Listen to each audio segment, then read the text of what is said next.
Good afternoon. So anyway,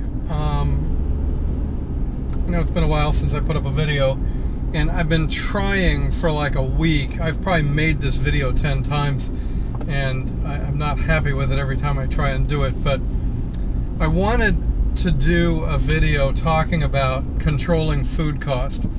So if you're not a chef or a restaurant general manager, you're probably not going to find this very interesting. But I did work for, almost 25 years in the restaurant business. 14 of that was with Wolfgang Puck. And I started at the bottom. I started as a prep cook, worked my way up to the line, sous chef, chef, general manager, food and beverage controller, and eventually controller. And I've done a fair amount of restaurant accounting, and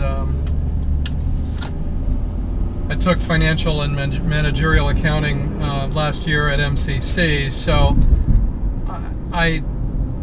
but early on in my career as a chef, I figured out how to get a really tight grip on food cost.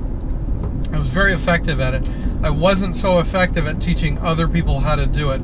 A handful of people got what I was trying to teach them and took it and ran with it, but most, unfortunately, didn't.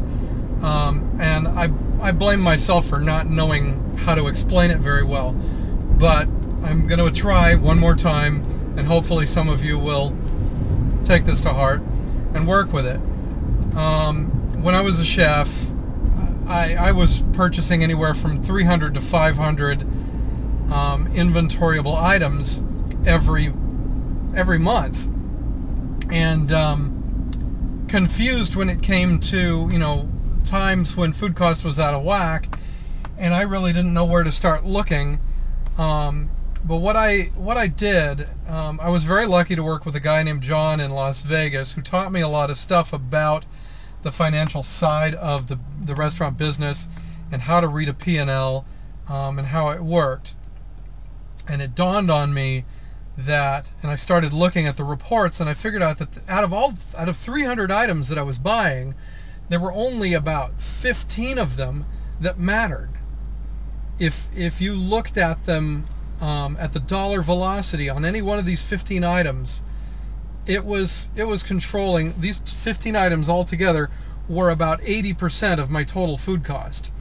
And so when I realized that, I decided basically to focus all of my attention on only those 15 items and to basically ignore everything else. And what I did was I looked at the weekly and the monthly item sales reports, and from that, I could work up. I worked up a spreadsheet to do this, but you could do this with a pad and a pencil, or a calculator. Was that if I knew how, if I was counting shrimp and I had 3 menu items that had shrimp on them, all I had to do was count up the item sales and figure, okay, 6 ounces of shrimp on this dish and 8 ounces of shrimp on that dish, and total it all up, and I could come up with a theoretical usage of how much shrimp I should have used for the month or for the week. And then all I had to do was compare that to my inventory usage, which would tell me how much shrimp I used during that period of time. And then I could see whether I was in line with the quantity that I should have been using or way out of whack. And I eventually took to inventorying those 15 items every week. And